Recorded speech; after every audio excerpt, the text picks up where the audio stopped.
ભરૂચ તાલુકાના જૂના તવરા અને કડોડ ગામની સીમમાં નર્મદા નદીના પટમાં મોટા પાયે ગેરકાયદેસર રેતી ખનન ચાલુ રહી હોવાના આક્ષેપ સામે આવ્યા છે.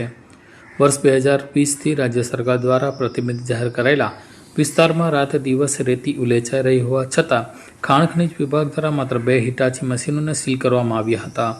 સ્થાનિકોના આક્ષેપો મુજબ રેતી ખનનમાં વપરાતી બોટો તેમજ નંબર પ્લેટ વગર દોડતા ડમ્પરો સામે કોઈ કાર્યવાહી કરવામાં આવી નથી, જેના કારણે હવે તંત્રની બેદરકારી સામે આવી છે અને તંત્રની કામગીરી સામે પણ અનેક સવાલો ઊભા થયા છે.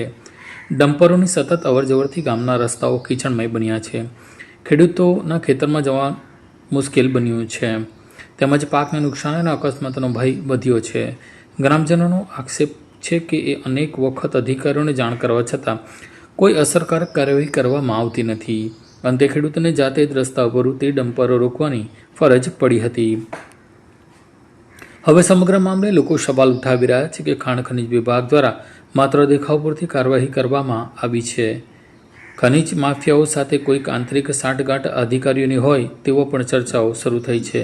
નર્મદા નદી અને પર્યાવરણને નુકસાન પહોંચાડવા ગેરકાયદેસર રેતી ખનન સામે તંત્ર ક્યારે કડક કાર્યવાહી કરશે તે એક ચર્ચાનો વિષય બન્યો છે. આમ પણ તવરા, સુકલતીત અને ઝઘડિયાની કેટલીક લીઝોમાં ગેરકાયદેસર રેતીનું ખોદાણ તેમજ રેતીના ઢગલાઓ કરીને ખેડૂતોને નુકસાન કરવામાં આવી રહ્યું છે. પરંતુ સરકારી તંત્ર સાથે સાંઠગાંઠ ધરાવતા આ લીઝધારકો તેમજ રાજકીય આગેવાનો સાથેની ભાગીદારીને લઈને આ મામલે કોઈ જ કાર્યવાહી કરવામાં આવતી નથી.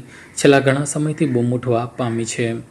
સરકારી તંત્ર બેફામ બન્યું છે અને સાથે રાજકારણીઓ પણ બહુમતીના જોરે પોતાની મનમાની ચલાવી રહ્યા હોવાનું પણ લોકો કહી રહ્યા છે. कॉल करें अभी 8733053364 पर या 9426889560 पर. हिमालय इंटरप्राइजेज, जियो मार्ट डिजिटल भरूच,